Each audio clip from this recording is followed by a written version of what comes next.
Amén.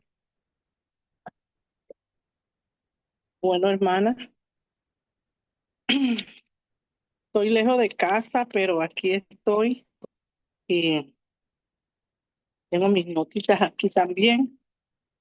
Y bueno, hermana, gracias le damos a Dios siempre por la oportunidad que Él nos da, porque el Señor es que nos da la oportunidad de poder compartir su palabra, de poder edificarnos en ella, pero también de poder que nos confronta, ¿verdad? La palabra que nos confronta, hermana. Y sí, vamos a ver hoy el apóstol Juan, ¿verdad? El apóstol Juan es eh, algo tremendo. Siempre leemos, ¿verdad? El Evangelio según Juan, leemos primera y segunda de Juan, tercera de Juan, y a veces estamos relacionados con el Apocalipsis y todo eso, pero pues viéndolo más de cerca, ¿verdad? La vida del apóstol es algo tremendo. Eh, y vamos a empezar así, hermanita. Vamos a empezar con hablando, ¿verdad? De Juan de esta manera. Quiero decirles que hay algunas cosas tan interesantes que podemos aprender de su vida, de sus enseñanzas y también de sus sufrimientos, ¿verdad? El apóstol Juan, ¿verdad? Es cuando vemos como lo dijimos así rapidito, ¿verdad? Escribió 5 libros, o sea, es lo que se dice, ¿verdad? El Evangelio según Juan y la epístola de primera de Juan, segunda de Juan, tercera de Juan y Apocalipsis, ¿verdad? Es una historia que no sabemos todos cuando decimos, ¿verdad? ¿Dónde estaba Juan cuando recibió, ¿verdad? Esta revelación. Entonces, cuando vemos todo eso, Juan fue parte de ese círculo íntimo de nuestro Señor Jesús, junto con Pedro, junto con Santiago, ¿verdad?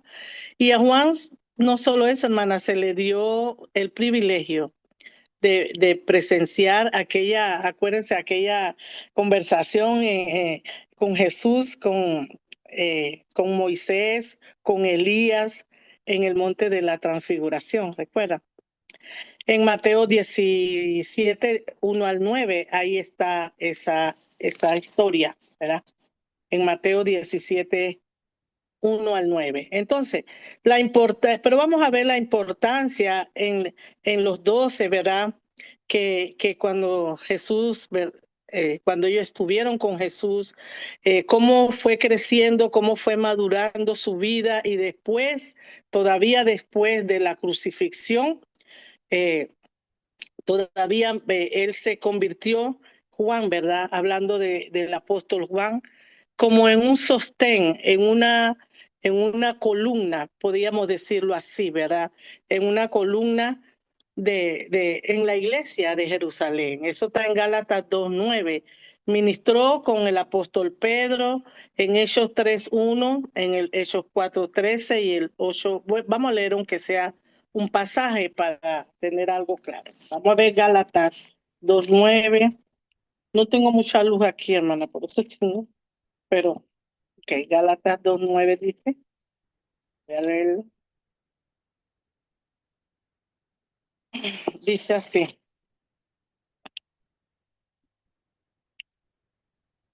y reconociendo la gracia que me ha sido dada, dice la palabra, Jacobo, Cefas y Juan, que eran considerados como columnas, ¿verdad? Ahí estamos viendo que en qué se convirtió el apóstol, ¿verdad? Como un sostén para la iglesia también del primer siglo. Y aquí lo menciona, ¿verdad? El apóstol Pablo cuando él dice, y reconociendo la gracia que me ha sido dada, Jacobo, Cefas y Juan, que eran considerados como columnas, nos dieron a mí, a Bernabé, la diestra en señal de compañerismo. Entonces estamos viendo, ¿verdad?, la vida del apóstol Juan. Y finalmente recuerdan, fue desterrado a la isla de Pasmo por los romanos, donde recibió de parte de Dios. A veces uno mira las cosas, hermana, y uno dice, bueno, qué tragedia, qué situación, qué sufrimiento. Pero mira, hermana, el leer él haber sido desterrado a esa isla. Mire la maravillosa revelación que tuvo el apóstol, ¿verdad? Que recibió de parte de Dios esa visión que conforma lo que es el libro de Revelaciones, el libro de Apocalipsis. Pero quiero decirle también, hermana, que recordemos algunas anécdotas del apóstol Juan, ¿verdad?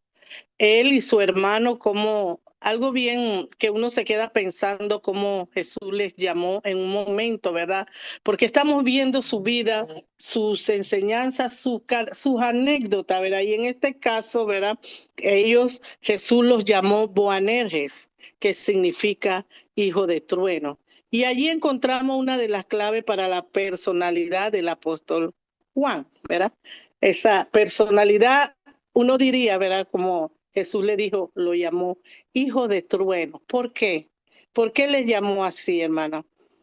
Y una de esa clave, uno se queda pensando, ¿no? Y piensa, bueno, era un tiempo de juventud, era tiempo que apenas, ¿verdad? Comenzaron el ministerio y uno piensa en todas esas cosas y uno dice, porque cuando lees todo Juan, ¿no? Te quedas pensando en eso.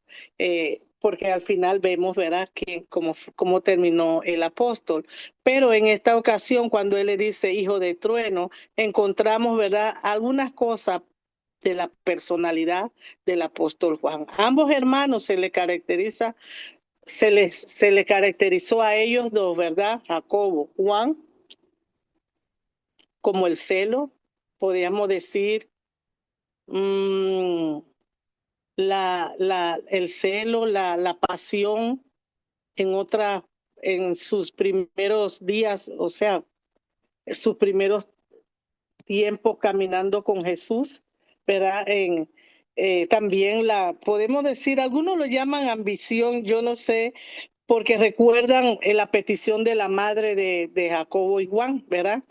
Por esa razón. Entonces, pero sí actuaba de manera apresurada, podemos decir, impulsiva, quizás en una manera agresiva también, porque por eso le llamó Boanerges y lo vamos a ver por qué, ¿verdad? Entonces, podemos decir esta es una de las características, ¿verdad?, del apóstol. De repente, actuar apresuradamente, ¿verdad? Podemos decir, o también explosivamente, pero esa manera que vemos en Marcos 9, donde le prohíbe a un hombre echar fuera demonio, ¿verdad? Marcos 9, fuera demonio en el nombre de Jesús, porque él no formaba parte de los 12, ¿verdad? ¿Recuerdan esa anécdota, hermana, cuando él le dice a Jesús, ¿verdad? Y le prohíbe, ¿verdad?, a ese hombre echar fuera demonio en el nombre de Jesús. Pero en Marcos 9, ahí está ese pasaje, Marcos 9, 38 al 41, lo voy a leer un momento porque necesitamos tener esa evidencia, ¿verdad? Marcos 9. Ahí si alguien lo encuentra más rápido que yo, Marcos 9. Ok, ok, Marcos 9, 38 dice de la siguiente manera. 38 en adelante. Dice, Juan le respondió diciendo, Maestro, hemos visto a uno que en tu nombre echaba fuera demonio, pero él no nos sigue y se lo prohibimos, porque no nos seguía. Pero Jesús dijo, no se lo prohibáis, porque ninguno hay que haga milagro en mi nombre que luego pueda decir mal de mí, porque el que no es contra nosotros, por nosotros es. Entonces, y Jesús agrega, y cualquiera que os dé un vaso de agua en mi nombre, porque soy de Cristo, de cierto os digo que no perderá su recompensa. Entonces, podemos ver allí una de las características del apóstol, como ese celo, ¿verdad? Ese celo por decir, ellos no nos siguen, ¿verdad? Ellos no son tus discípulos, ellos no son de los 12. Pero Jesús, ¿verdad?, de una manera amable le da una respuesta a Juan. Podemos ver entonces una de sus características, aparte de ser de repente explosivo en un momento, o sea, también tenía ese celo por las cosas de Dios, por la verdad de Dios, ¿verdad? Podemos decirlo de esa manera. Entonces Jesús le reprende, sí, diciéndole que nadie podía hacer milagro en su nombre y luego decir algo mal de él, ¿verdad? Entonces vemos que los hermanos queriendo mandar, ¿verdad? Diciendo que descendiera fuego del cielo para destruir a los samaritanos. ¿Recuerdan? ¿Recuerdan ese episodio, verdad?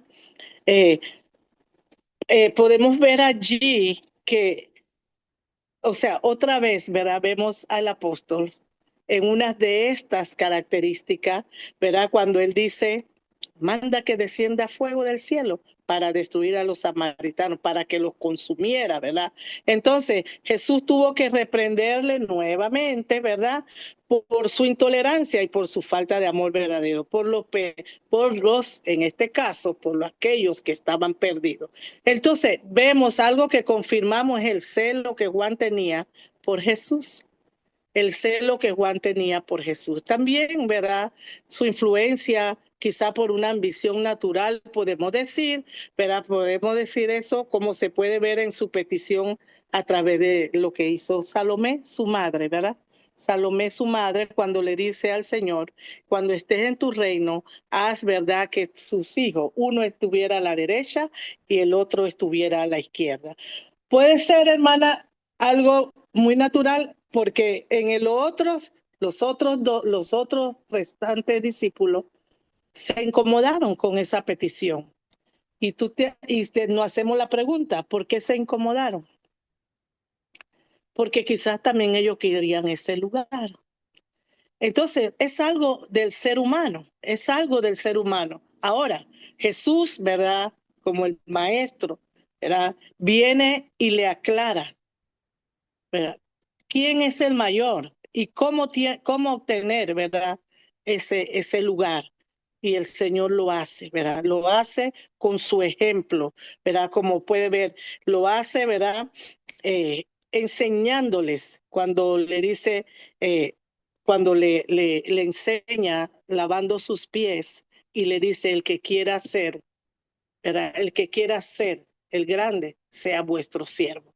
Entonces, de esa manera, pero yo lo pongo a una manera más personal, trato de mirar estas cosas del apóstol Juan, miro todas estas cosas y miro a Jesús, y yo no sé, hermana, si usted se puede mirar usted y que Jesús la esté mirando también así, porque yo digo, todas estas cosas, ¿verdad? Sin embargo, Jesús una vez más interviene para enseñarle, ¿verdad? Para reprenderle amablemente, pero le dice, ¿verdad? Le enseña.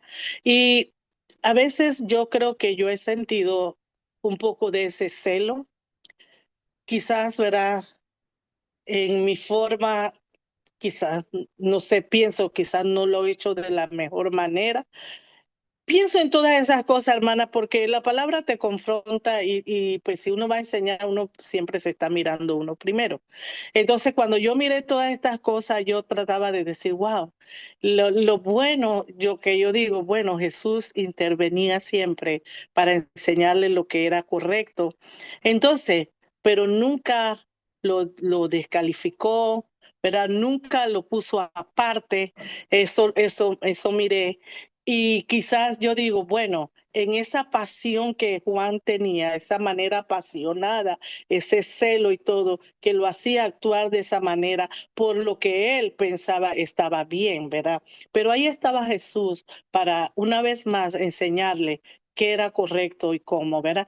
Entonces, de la misma manera, pues trato de mirarme y dije, bueno, gracias a Dios tenemos su palabra y en un momento puede ser que nos apasionemos o actuemos, ¿verdad? De esa manera, pero gracias a Dios está la palabra también para corregirme, ¿verdad? Y de repente no sentirme a un lado, porque Jesús no lo hizo con él, ¿verdad? Al contrario, siempre le fue enseñando. Esa es la parte que me llamó mucho la atención, ¿verdad? Cuando miré esta parte, y esto se encuentra en Mateo 20, del 20 al 24, ¿verdad? Y en Marcos 10, 35 al 41. A pesar, hermana, de todas estas cosas, de todas esas emociones, de todas esas cosas, podemos decir de la juventud, puede ser de su comienzo de Juan, ¿verdad? Que nosotros si echamos atrás, quizá en un momento podemos pensar también, ¿verdad? Cómo nos apasionamos, nos emocionamos y cómo a veces podemos actuar, ¿verdad? Todo eso, ¿verdad? Quizá en un momento estuvo mal dirigida. Puede ser, ¿verdad? Como nos puede suceder a nosotros. Pero Juan, ¿verdad? Nosotros vemos a través de toda su vida, él, cuando miramos, decimos, llegó a una edad mayor, un adulto mayor, un viejo, pero envejeció bien, no sé si puedo decirlo, envejeció, tuvo una vejez, pues, que fue de menos a más, a más, a más, hablando espiritualmente, ¿verdad? El apóstol Juan. Entonces, él comenzó a entender la necesidad, hermana, de la humildad en aquello que desean ser grande. Es lo que Jesús le enseñó, ¿verdad? Es algo que a veces retumba en mi cabeza, no sé si en la suya, hermana, la necesidad de la humildad en aquellos que desean ser grandes, pero grande como, ¿verdad? En este caso Jesús le enseñó diciéndole, en el reino de los cielos, el que quiera ser grande debe ser el servidor. Entonces, se necesita de mucha humildad para aceptarlo y luego para llevarlo a la práctica, hermana. Aquellos que desean ser grandes, Juan es el único, ¿verdad? De los evangelios que registra, hermana, el lavamiento de los pies de los discípulos por parte de Jesús. Eso está en Juan, en el capítulo 13, el versículo 1 al 16. Ese acto que hizo Jesús con ellos, ¿verdad? Que a veces, hermana, nosotros pensamos, y digo, nos maravillamos de la forma en que Jesús enseñaba. Nosotros podemos tratar de enseñar, nosotros podemos tratar de hacer las cosas, pero Jesús la hacía de verdad. Era su palabra, era su enseñanza. Solamente estamos, ¿verdad?, repitiendo lo que él ya hizo. Entonces, porque de una manera, ¿verdad? Que ese ejemplo no ha quedado de generación en generación y, ¿verdad? Y, no y siempre recordamos, cuando hablamos algo de humildad y queremos ver un ejemplo, vamos a Jesús cuando lavó los pies de sus discípulos. ¿Verdad? Vamos a ese acto tan sencillo de servicio, ¿verdad? Que yo digo, hermana, que impactó la vida de ellos, ¿verdad? Impactó su vida, ese ejemplo que Jesús hizo. En el momento, ¿verdad? También nosotros vemos otro aspecto de la vida de Juan. En el momento de la crucifixión, ¿recuerdan? Jesús tenía, yo trato de pensar, hermana, porque se dice, ¿verdad? O sea, Juan, ¿se recuerdan que las mujeres siguieron a Jesús hasta el final? De lejos miraban, las mujeres siguieron a Jesús. Los otros discípulos corrieron, Juan no. Juan estuvo ahí. ¿Recuerdan? Juan estuvo ahí y yo trato de pensar Jesús, el Hijo de Dios, pero en ese momento necesitaba de su hermano, de su discípulo, de alguien, ¿verdad? A veces, hermana, tenemos situaciones, tenemos circunstancias, hay cosas, y a veces escucho, hermana, no decir la palabra más necesaria, pero entiendo que quizá en el afán también de decir algo que ayude, lo dicen. Hay hermanas cuando dicen, ay hermana, mira que estoy preocupada, que mi hijo me lo mandaron no sé qué para ir a esto, no sé qué, hermana, pero confía, usted no tiene fe. Uy, me quedo así. Entonces, no se trata de no tener fe. Muchas veces en el momento necesitas ese soporte de tu hermano, de la persona visiblemente, ¿verdad? O la voz audible que te diga en ese momento. Yo trato de mirar a Jesús en esa cruz, en ese momento final, ¿verdad? Y ver a su madre allí con las otras mujeres. Pero qué cercanía más grande cuando él le dice a Juan, ¿verdad? Él le dice a Juan, ya en ese momento le dice, wow, le dice a Juan, cuando le dice para encomendarle ese cuidado de su madre, ¿verdad? En ese momento le dice a ese discípulo, he ahí tu madre, y a su madre le dice, he ahí tu hijo. Entonces, Jesús tenía esa confianza, ¿verdad? Con Juan para encomendarle a su madre, hermana. Entonces, y dice la palabra, ¿verdad? Dice la palabra que de ese momento la tomó Juan, ¿verdad? A partir de allí, Juan cuidó de ella como si ella fuera su propia madre. Trato de imaginarme todo eso, hermana, ¿verdad? Cuando miramos esa parte tan tierna de Jesús, ¿verdad? Encomendarle a Juan, a su madre. Eso está en Juan 19, 25 al 27. Entonces, la solicitud, ¿verdad? De Juan, ¿verdad? Era un honor, hermana, era un privilegio, era algo, ¿verdad? Especial, esa petición que le hizo Jesús. Y no solo eso, sino que Juan lo toma y lo toma con aquella seriedad, ¿verdad? Eh, para llevarlo a cabo. Y yo trato de imaginarme también, hermana, cuando Jesús resucita, ¿verdad? Cuando Jesús resucita y todo eso, uno infiere y uno piensa, ¿verdad? Qué bueno, diría Juan, qué bueno que lo tomé en serio, qué bueno que tomé la responsabilidad, ¿verdad? Yo trato de imaginarme esa parte, ¿verdad? Esa parte. Entonces, la solicitud de Juan, ¿verdad? Cuando pensamos, hermana, en ese lugar de honor en el reino, dio lugar, hermana, a la compasión y a la humildad que caracteriza los ministerios en sus últimos años de vida del apóstol, ¿verdad? Aunque seguía siendo un hombre valiente, demasiado valiente, yo siento así todos los apóstoles, valientes, ¿verdad? Pero también humilde. También ya no ese apóstol explosivo, ya no, ¿verdad? Ese apóstol que podía decir algo sin pensar, ¿verdad? Que el celo lo consumía o aquella pasión lo consumía, ¿verdad? No, sí seguía, ¿verdad? Pero teniendo esta humildad, este amor, esta compasión, ¿verdad? Porque eso fue lo que caracterizó cuando vemos su vida, su ministerio en los últimos años de vida. Aunque seguía siendo ese Juan, su ambición fue como hermana, equilibrada, hubo un equilibrio, ¿verdad? Por la humildad y podemos decir, pero ¿de dónde lo aprendió?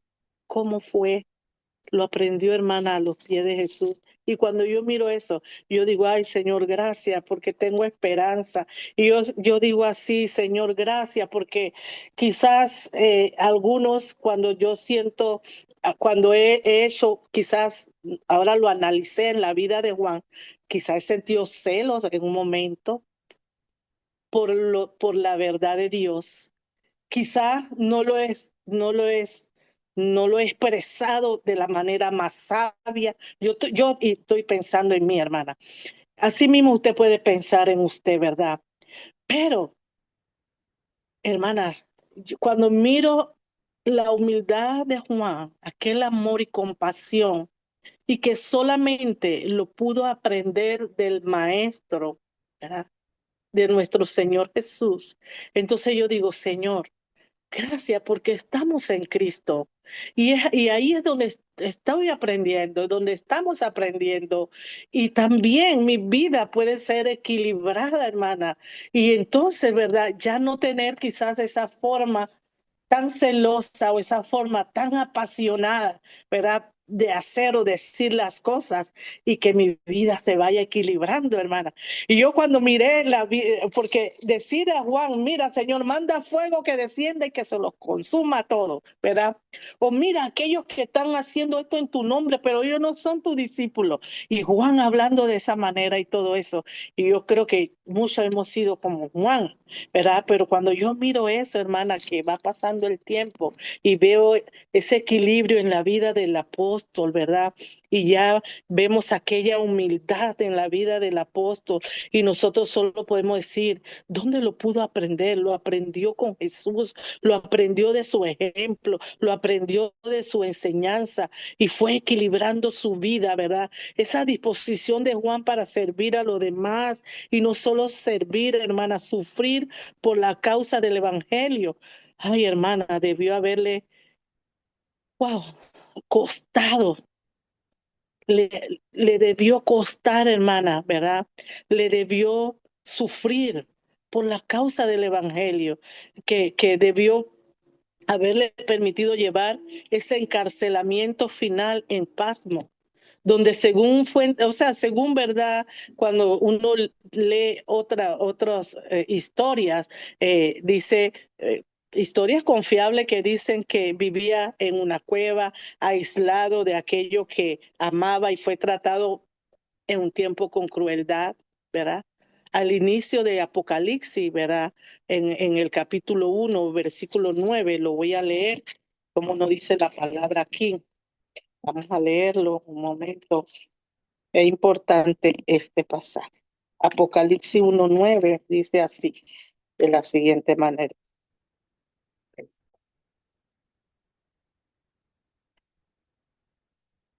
Apocalipsis 1:9. Dice así. Veo mucho. Yo, Juan, vuestro hermano y copartícipe, mire cómo dice, hermano, vuestro hermano y copartícipe vuestro en la tribulación, en el reino y en la paciencia de Jesucristo. Entonces, cuando él dice yo, ¿verdad? Él dice en esta forma, copartícipe, ¿verdad? Él, podemos entender que él recibió, ¿verdad? O sea, esa tribulación, vuestro hermano y copartícipe en la tribulación, en el reino y en la paciencia de Jesucristo. Él había aprendido a mirar más allá de sus padecimientos terrenales, ¿verdad? Miraba la gloria de nuestro Señor Jesús, ¿verdad?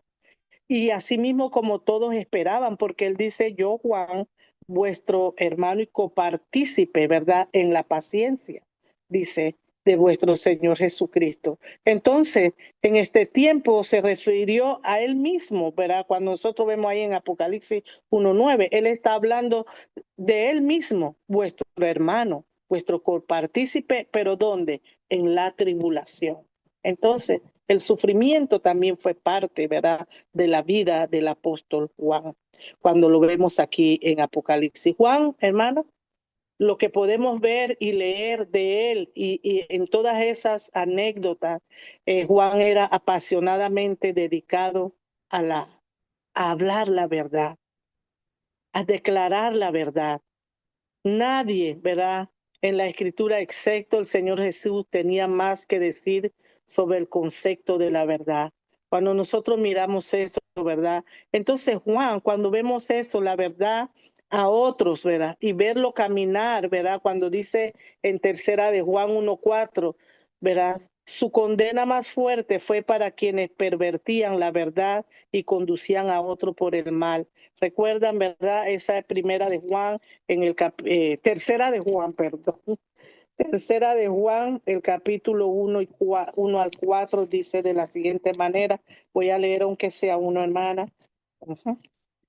Dice así, tercera de Juan 1 al 4 dice, amado, yo deseo que tú seas prosperado en todas las cosas y que tengas salud, así como prospera tu alma. Pues mucho me regocijé cuando vinieron los hermanos y dieron testimonio de que, de tu verdad, de cómo andas, cómo, dónde, en la verdad. No tengo yo mayor gozo, dice el apóstol, que esté el oír que mis hijos andan en la verdad, ¿verdad? Entonces, Juan, ¿verdad? Se declara a sí mismo cuando nosotros vemos aquí como un proclamador de la verdad, ¿verdad? Eso es lo que vemos aquí. Un proclamador de la verdad y él dice, se regocija, se goza, ¿verdad? Y él no tiene un mayor gozo que el oír que sus hijos estén en la verdad. Wow, me quedo y pienso en todo eso, ¿verdad? Y para Juan, lo contrario de esa verdad sería entonces un sufrimiento. Es lo que vemos ahí, porque él dice, me gozo. Y si es lo contrario, ¿qué sería lo contrario del regocijo y del gozo? ¿Verdad? Entonces nosotros podemos ver eso, hermana, y su pasión por la verdad. Eso es lo que nosotros vemos también. Vamos a ver en primera de Juan, en el 2:4, dice de la siguiente manera.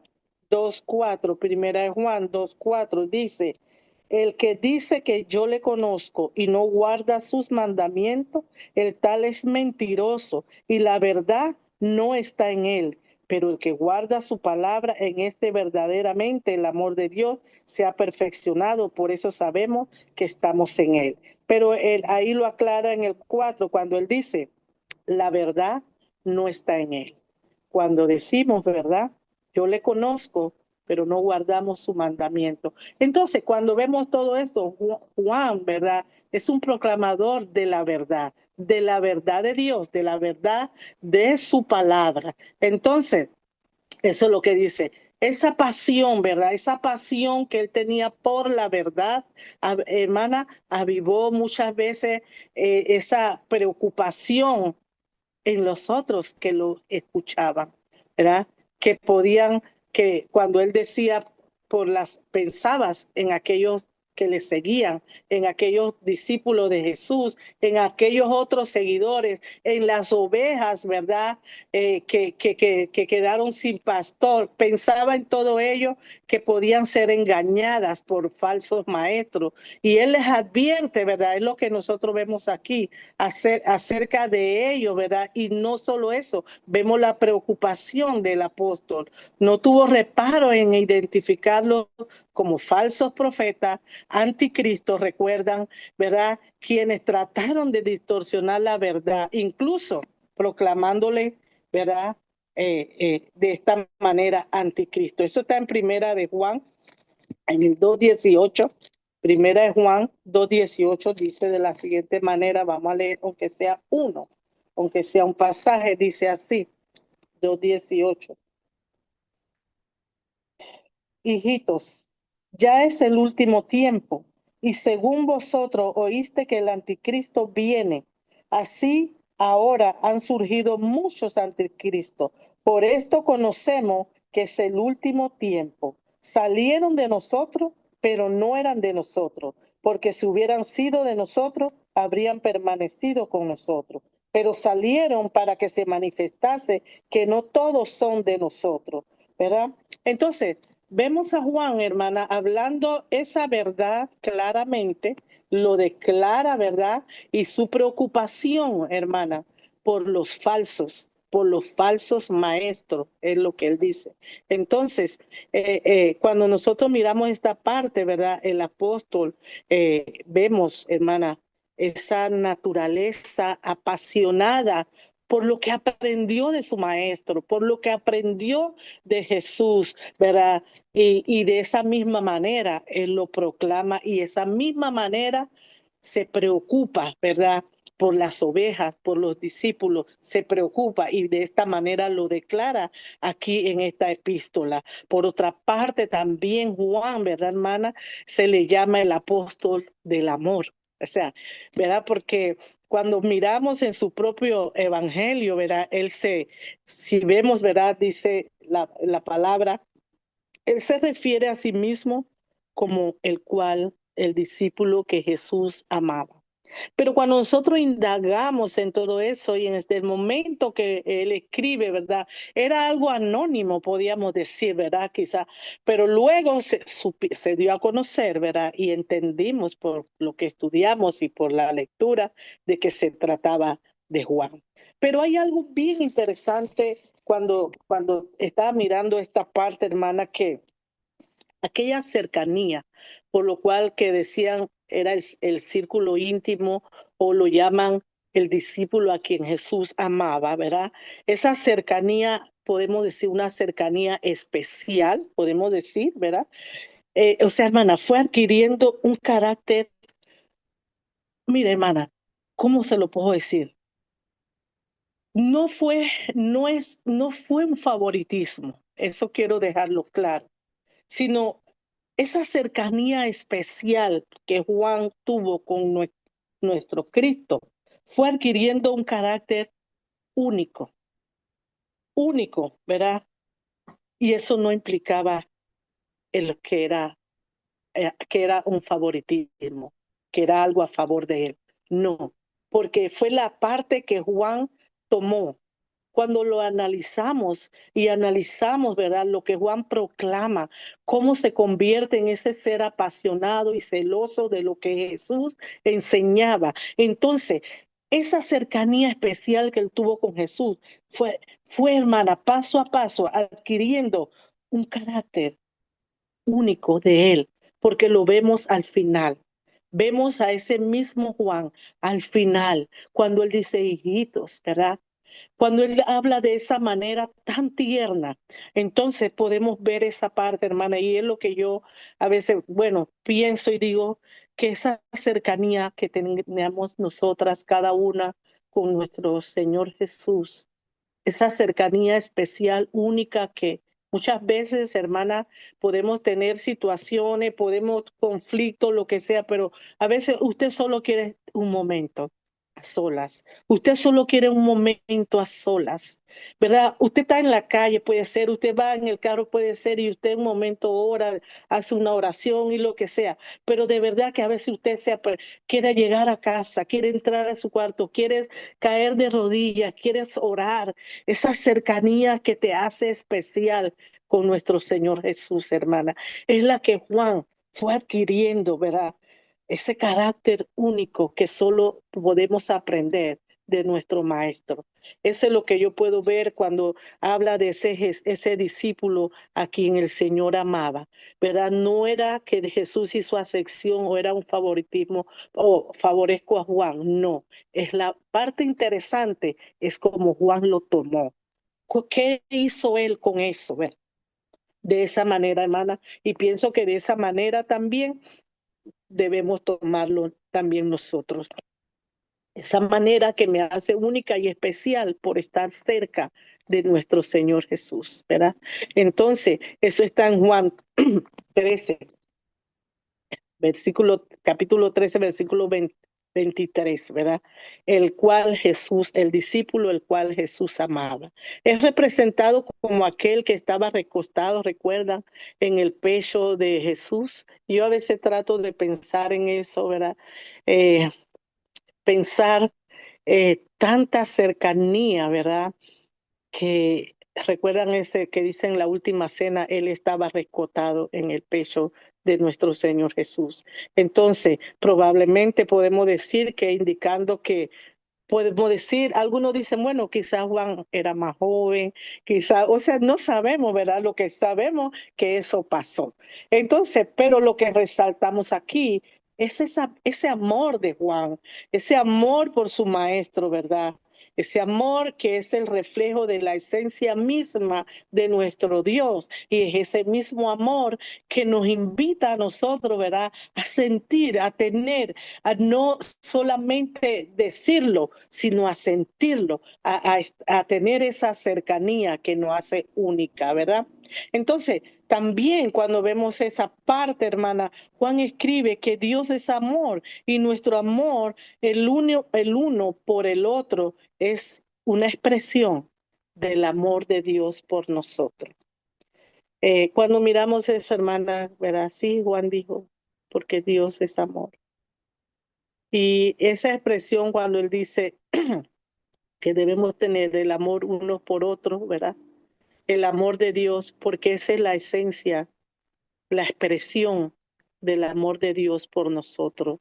Wow, cuando me quedo pensando en eso y pienso, ¿verdad? En ese amor que debemos tener, manifestarnos unas a otras, un amor, hermana, que a veces nosotros, pues, imagínense, en este tiempo yo que pensé que yo iba a conocer a la hermana Dori.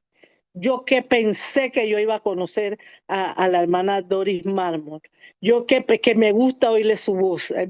Que ella ni sabe, ¿verdad? Ella ni sabe, pero es el amor de Dios que nos hace apreciar la característica X que vemos de cada hermana, ¿verdad?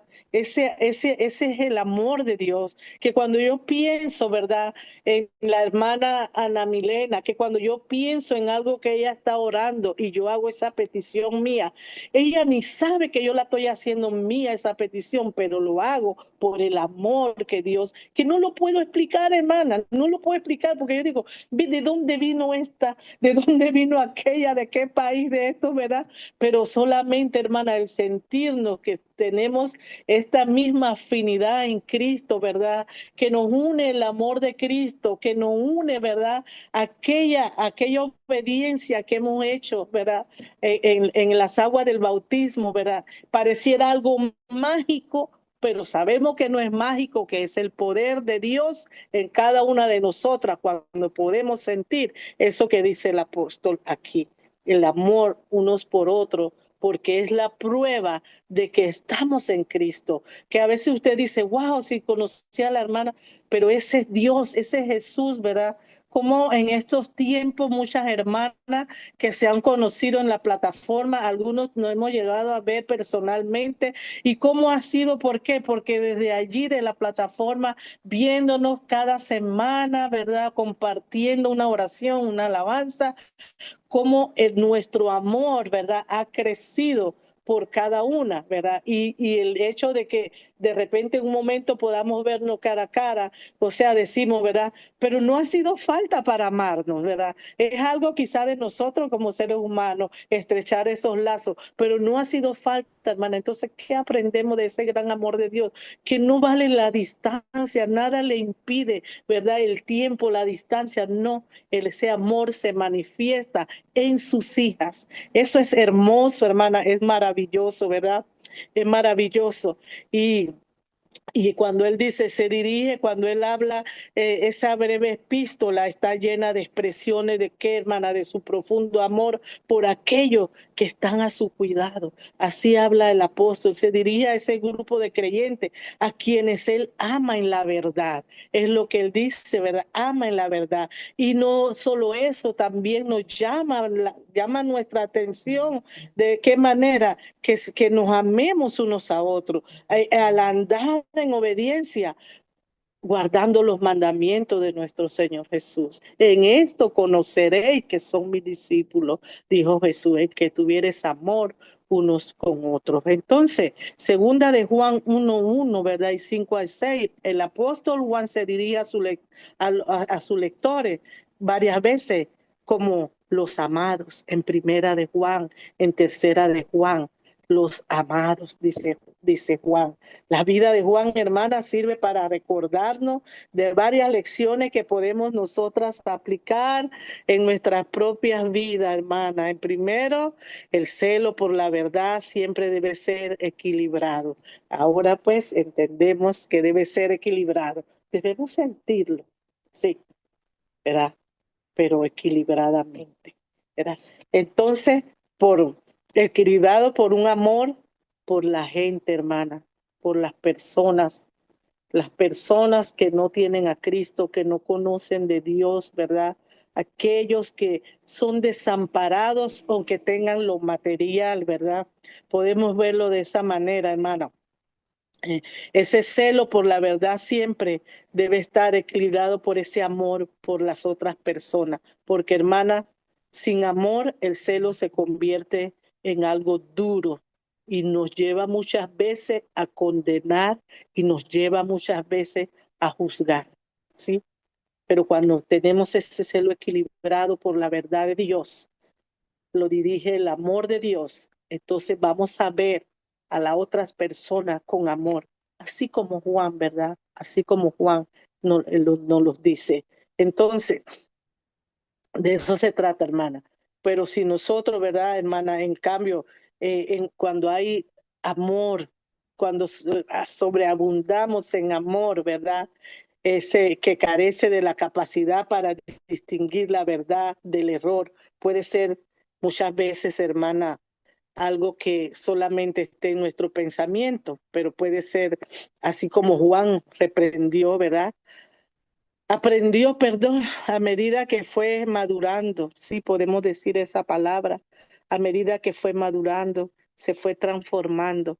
Es la misma forma que también nosotros, hermanas, porque si nosotros echamos vuelta atrás, ¿verdad? No debemos decir, ah, si me hubiera conocido antes, mira cómo yo te iba a responder, porque eso sería como alardear de algo que es malo, que no debe avergonzar, ¿verdad?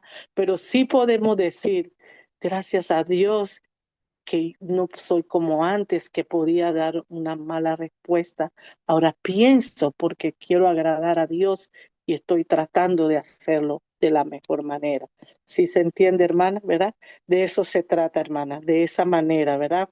Aquellos que estamos, hermana, siempre en contacto con las personas, con hermanos que estamos rodeados, ¿verdad? Necesitamos a veces pensar, a veces podemos pasar como tontos, como bobos, como yo no sé cómo decir, pero uno sabe que no es así, uno sabe que uno está tratando de poner en práctica la palabra, lo que te ha ido transformando, lo que ha ido madurando, y ya no lo haces de la misma manera, lo haces, pero lo haces de una manera diferente, ¿verdad?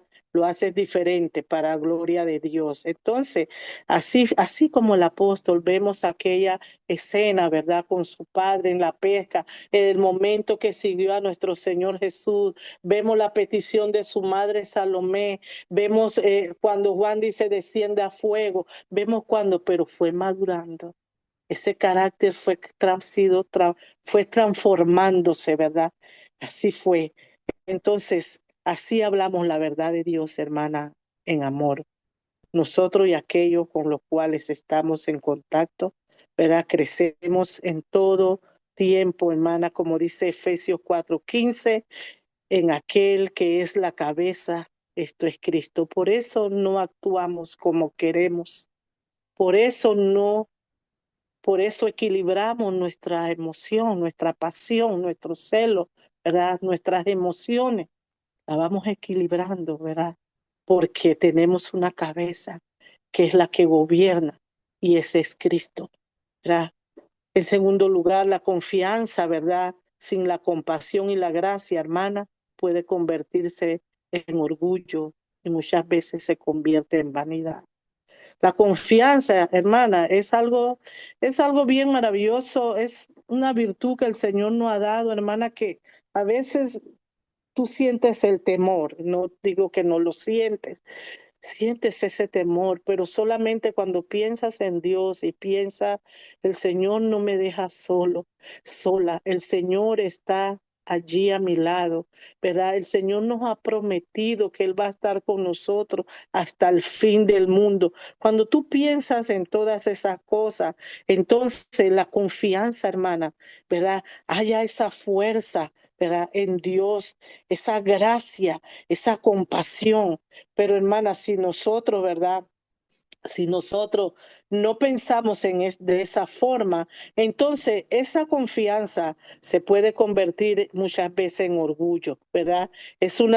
O sea, ¿por qué, hermana? Porque a veces no nos damos cuenta cómo lo expresamos, ¿verdad?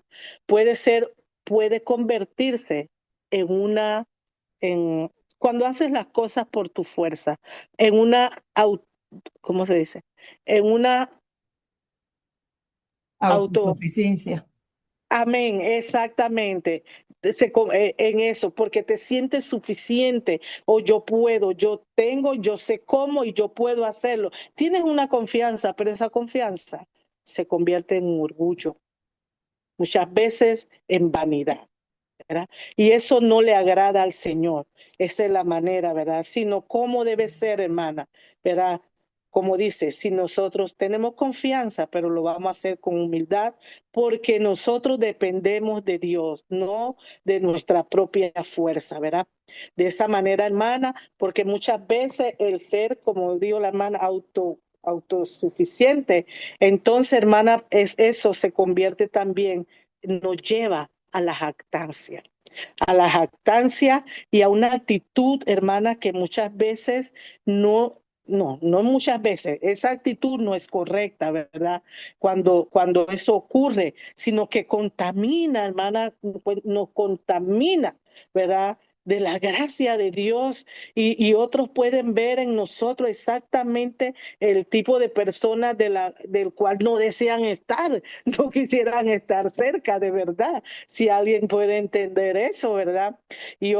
Porque otros nos ven exactamente, hermana, el tipo de persona por la cual no quisiera, ay, yo no quiero estar cerca de una persona así, ¿verdad? Cuando escuchan esa jactancia, ese orgullo, ¿verdad? Esa autosuficiencia, ¿verdad? O sea, ¿quién quiere estar cerca? Entonces, de esa manera, hermana, y si nosotros pudiéramos buscar muchos ejemplos en la Biblia sobre eso, ¿verdad? No tenemos el tiempo, pero hay ejemplos de esa actitud. Por eso hay que tener cuidado, hermana, y que nuestra confianza, ¿en qué está basada mi confianza? ¿En qué está basada, verdad? En lo que yo creo de mi Señor, en esas promesas que Él ha hecho, me agarro de ellas, no de más nada, ¿verdad? Porque cuando yo tengo o yo puedo, entonces, ¿verdad? Yo busco aquellas alternativas pensando, ¿verdad? Y no pongo la confianza, es decir, Dios lo va a hacer. Dios me va a dar la sabiduría y la guía en el momento para ver cómo yo hago, cómo yo actúo, ¿verdad? Por eso muchas veces, hermana, el Señor nos muestra una y otra vez que Él es Dios y que Él es que hace las cosas y no nosotros. ¿Cuántas veces no le ha pasado, hermana? No ha pasado a nosotros. Estamos pensando en una persona, la estamos evangelizando, estamos visitando y estamos diciendo, esta persona sí, ya poquito así y se va a obedecer. Y de repente, hermana, llega otra persona que solamente una vez le hablamos y cuando usted ve, tan la persona obedece de una vez y solamente te sale una sonrisa y decir, wow, el Señor aún en medio de eso nos cuida. Como dice, para que no te lleves la gloria, ¿verdad? Para que ni siquiera lo pienses. Soy yo el que hago las cosas, ¿verdad? Es el Señor el que lo hace, hermana, ¿verdad? Él es el que hace todas las cosas, exactamente, ¿verdad? Dios la hace. Al igual que Juan, si hemos de ser testigos eficaces de Cristo, hermana, nuestra conducta debe ser una que refleje esa pasión por la verdad. Wow. Esa hermana, yo creo que yo he tenido pasión por la verdad, pero no ha sido equilibrada de la manera más apropiada, pienso yo, ¿verdad? Me analizo así, pero he aprendido algo estudiando esto, hermana. Es bueno sentir la pasión por la verdad de Dios. Es bueno sentir ese celo por la verdad de Dios, pero debe ser equilibrado por ese Espíritu Santo que nos guía, hermana. Nuestra conducta debe ser ese reflejo, que donde se refleje, sí, una pasión por la verdad, la compasión por las personas, sentir ese amor por ellas, hermanas, verlo como en desdicha, ¿verdad? Porque no conocen de nuestro Jesús.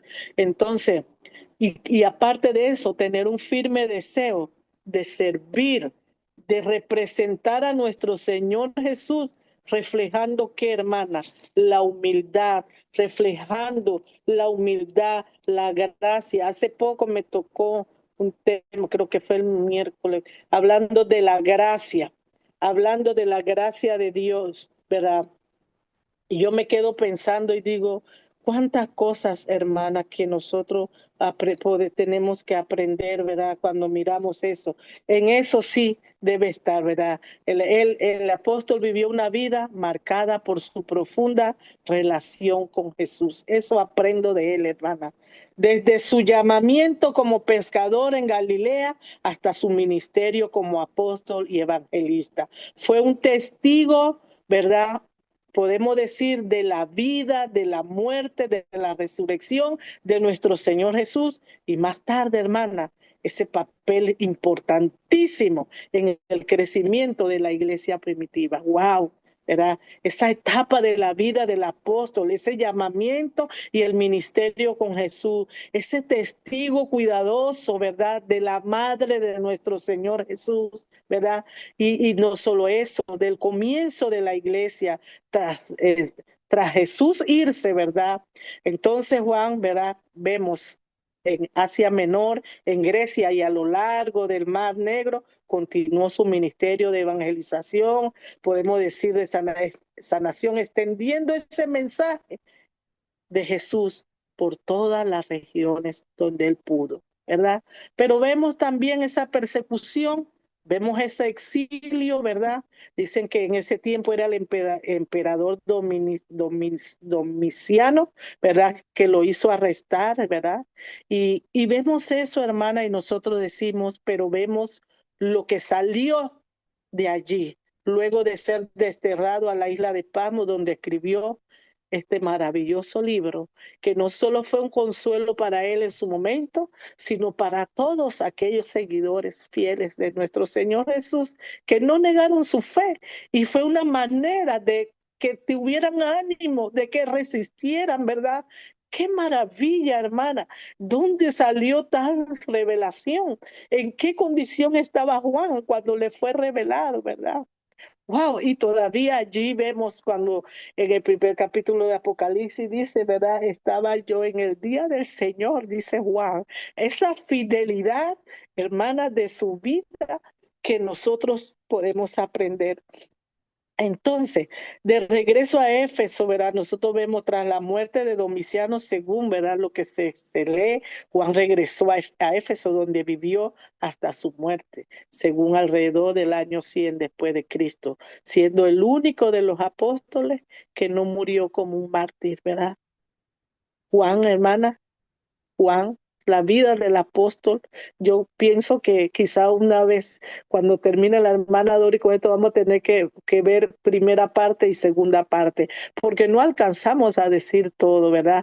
Pero es un personaje conmovedor que nosotros podemos ver en la vida del apóstol. Es lo que yo he aprendido, hermana, de esta historia de la vida del apóstol, paso a paso, su crecimiento, su madurez, ¿verdad? Cual estaba al pie de la cruz, ¿verdad? Allí, él con las otras mujeres, ¿verdad? Eso fue tremendo cuando yo trato de imaginarme toda aquella escena, ¿verdad?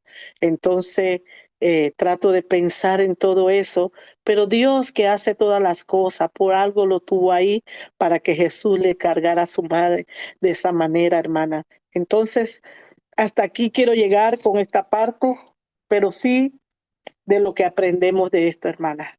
Nuestra vida va a ser transformada dependiendo de aquella comunión, de esa cercanía única y especial que podamos tener con nuestro Señor Jesús. Esa cercanía, hermana, debe ser especial, cada una en lo individual. Y así fue, y así es como vamos adquiriendo un carácter único. Wow, un carácter único que nos va transformando, nos va madurando hasta llegar, hermana, a decir, hijitos míos amados, ¿verdad? Y aun cuando vemos personas difíciles, qué bueno que tu mente venga y puedas decir, wow, si ya no respondo de la misma manera, ahora lo hago de esta forma. Y todo lo hago por el amor a la verdad de Dios. Que el Señor les bendiga, hermana. Y ahí si alguien tiene otro aspecto interesante, en los comentarios lo pueden hacer, porque es maravilloso. Bendiciones. Amén, amén. Manitas, vamos a orar. Padre, alabado sea tu nombre, Señor. Tú te mereces la honra, la gloria, la alabanza, Señor. Tú eres Rey de reyes, Señor de señores. Toda la tierra está llena de tu gloria, Señor. Padre, en esta noche aquí estamos un grupo de tus hijas a tus pies, Señor, escuchando de ti, escuchando de tu palabra, que es medicina a nuestros huesos, Padre, que es dulce como la miel. Gracias, Señor, por utilizar a tu hija María Isabel, recordando, Señor, el carácter del apóstol amado de Juan, Señor, de ese camino contigo, Padre, de esa transformación impresionante de permitirle ver, quedar hasta la vejez, Señor, ver esa revelación que tenemos en Apocalipsis, Padre, ver morir o saber de la muerte de sus compañeros, Señor, y él permanecer fiel hasta el fin. Señor, gracias por un ejemplo de vida, de una persona con un carácter fuerte, modelado y transformado por su maestro, Señor.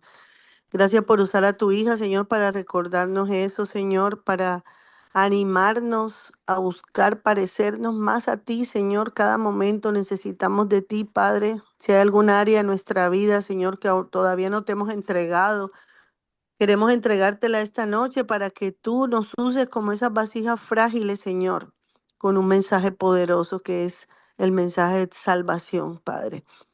Gracias por esta palabra, Señor, y por favor sigue utilizando a tu hija con el Espíritu Santo para que ella pueda animar a tu iglesia donde tú la pongas a hacerlo, Señor.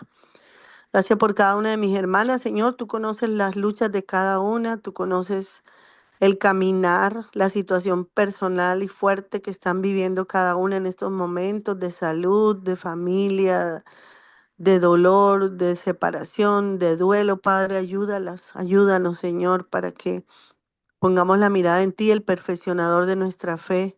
Puesto los ojos en Jesús, no hay pierde, Señor. Ayúdanos a seguir esta carrera de fe agarradas de la mano, limando cualquier aspereza, Señor, porque no vale la pena. Tú eres eterno, Señor, y nos espera una eternidad contigo. Gracias porque somos amadas, Padre. Somos tus hijas amadas, así como Juan se lo decía a sí mismo, Señor, porque lo entendía. Que podamos entender y abrazar tu amor. Tu palabra dice que nos has escogido, que nos has predestinado, que nos has amado con un amor eterno, Padre. Gracias, Padre. Te alabamos y te bendecimos. Una vez más, gracias en nombre de nuestro Señor Jesucristo. Amén. Y vamos a entonar unas palabras, una alabanza del Evangelio de Juan 15. Vamos a cantar una corta alabanza sobre Juan 15. Y va así. Si permanecéis en mí y mis palabras permanecen en vosotros, pedid todo lo que queráis y os será hecho. Si guardares mis mandamientos, permaneceréis en mi amor, así como yo he guardado los mandamientos de mi Padre y permanezco en su amor. Si permanecéis en mí y mis palabras permanecen en vosotros, pedid todo lo que queráis y os será hecho. Vosotros sois mis amigos, si hacéis lo que yo os mando. Gloria a Dios, hermanitas.